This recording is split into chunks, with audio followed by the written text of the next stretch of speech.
Everyone, welcome to our YouTube channel. तो इस video के अंदर आज हम डिस्कस करेंगे एमएससी मैथमेटिक्स की जो आपकी बुक है मैथमेटिकल स्टैटिस्टिक्स, उसके यूनिट 1 का पार्ट 5।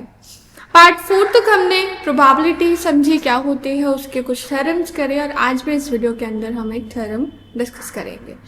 तो फॉर एन इवेंट्स A1 से लेकर AN तक यूनियन अगर हम सारे इवेंट्स की प्रोबेबिलिटीज का करें, that is always greater than equal to उनके इंडिविजुअल प्रोबेबिलिटी का सम माइनस उनके दो पेयर्स के इंटरसेक्शन का सम। लेट्स सपोज अगर मैं बात कर रही हूँ 3 इवेंट्स की, तो 3 इवेंट्स का यूनियन का अगर मैं प्रोबेबिलिटी निकालने चाहूँ तो 3 इवेंट्स के इंडिविजुअल प्रोबेबिलिटीज का सम माइनस उनके दो पेयर का अगर मैं प्रोबेबिलिटी लूँ और उनका सम करूँ, तो इन दोनों का जो डिफरेंस आएगा उससे हमेशा यूनियन जो है वो बड़ा रहेगा। ठीक है, दो समझते हो, अगर आपके 3 इवेंट है तो दो करके आपके पेयर्स बनेंगे 1 और 2 का, 2 और 3 का, और आपका 1 और 3 का। ठीक है, तो हमें इस तरीके से पेयरिंग करनी है। अब इस थ्योरम को प्रूव करने के लिए हम मैथमेटिकल इंडक्शन का यूज करेंगे, यानी हम चेक करेंगे that our statement is true for n equal to 3 और नॉट। 2 के लिए सही है कि नहीं। ठीक है, मिनिमम 2 सेट्स तो आपको चाहिए ही, इवेंट्स आपको। उसके बाद हम n के लिए या फिर r के लिए लेट कर लेंगे और इसे r+1 के लिए ट्रू दिखाएंगे। ठीक है, तो क्लियरली n इक्वल टू 2 के लिए हमारी स्टेटमेंट ट्रू है। क्यों? क्योंकि अगर मैं 2 की बात करूं, मतलब मैं 2 इवेंट्स के यूनियन की बात करूं, यानी P of A1 union A2, तो वो हमने पढ़ा ही है क्या होता है। It is P of A1 plus P of A2 minus P of A1 intersection A2। ठीक है, इसने ग्रेटर देन इक्वल टू बोला था, तो हमारे यहाँ पे इक्वल टू आ रहा है 2 इवेंट के केस में। देखो यहाँ पे इंडिविजुअल प्रोबेबिलिटीज का सम लिया है हमने, और यहाँ पे 2 वाला पेयर का इंटरसेक्शन लिया है। ठीक है ना, तो हमारी कंडीशन n इक्वल टू 2 के लिए होल्ड करती है। अब मैं बात करती हूँ n इक्वल टू 3 के लिए। तो देखिए n इक्वल्स टू 3 की बात करें तो उसका फॉर्मूला हमारे पास है P of A1 plus P of A2 plus P of A3 minus P of A1 intersection A2, A2 intersection A3, A1 intersection A3, और फिर तीनों का इंटरसेक्शन का सम।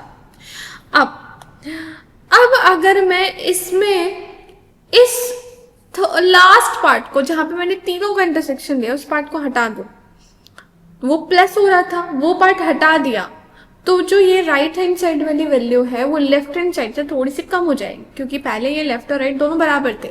अगर मैंने राइट से कुछ टर्म हटा ली तो क्या होगा, राइट साइड वाली टर्म आपके लेफ्ट साइड वाली टर्म से छोटी हो जाएगी। सो हमने एक ग्रेटर देन इक्वल टू का साइन इंट्रोड्यूस करा और इस टर्म को हटा दिया। ठीक है, ऐसा करने से हमारी गिवन स्टेटमेंट ट्रू हो गई, क्योंकि अब हमारे पास 3 जो इवेंट्स हैं उनके यूनियन की प्रोबेबिलिटी क्या हुई, इन तीनों की इंडिविजुअल प्रोबेबिलिटी का सम माइनस 2 के पेयर का इंटरसेक्शन। अब हम बात करते हैं कि देखिए, अब मतलब ये 3 के लिए कंडीशन होल्ड करती है, 2 के लिए होल्ड करती है। अब हम r के लिए से सपोज करेंगे कि ये ट्रू है, और फिर हम उसी की हेल्प से r+1 के लिए प्रूव करेंगे। तो देखिए, R के लिए लेट कर लेते हैं।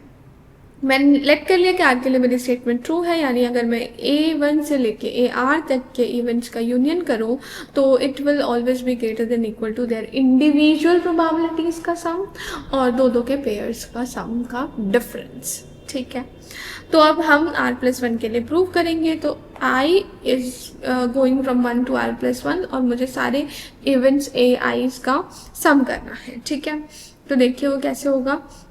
इसको मैं ऐसे भी लिख सकती हूँ कि R तक का यूनियन लिख दूँ और उसमें r+1 का यूनियन कर दूँ। ठीक है, यानी कि मैंने क्या किया, ये मेरे पास r+1 तक जा रहा था, तो हमने R तक ले लिया यूनियन AR+1 को अलग से इवेंट का यूनियन कर दिया।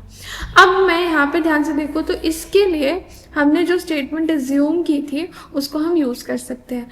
तो बिल्कुल एज इट इज़ इस स्टेटमेंट को हमने यहाँ पे यूज़ करा, और जैसे हम इस स्टेटमेंट को यूज़ करेंगे तो हमारे पास एक ग्रेटर देन इक्वल टू का साइन आ जाएगा। ठीक है, वो स्टेटमेंट अब हम इसमें यूज़ करेंगे। उससे पहले हम यहाँ पे लगाएंगे आपका A यूनियन B का फॉर्मूला। अगर मैं इसको मान लूँ अपना A और इसको मान लूँ अपना B, तो A यूनियन B का फॉर्मूला होता है P of A plus P of B minus P of A intersection B। तो P of A plus P of B minus P of A intersection B।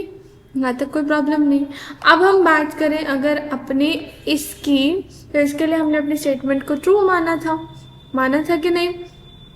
तो इस पूरे part को अगर मैं अपनी स्टेटमेंट के अकॉर्डिंग इस पार्ट से रिप्लेस कर दूँ तो यहाँ पे ग्रेटर देन इक्वल टू का साइन आ जाएगा।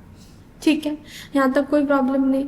अब हम इस टर्म की बात करते हैं। देखिए यहाँ पे था union of A I from 1 to r intersection A R plus 1। इसका मतलब मैं इकट्ठा कर सकती हूँ इन्हें, ए आई इंटरसेक्शन ए आर प्लस 1 और आई आपका 1 से r तक जा रहा है, मैंने इकट्ठा कर दिया।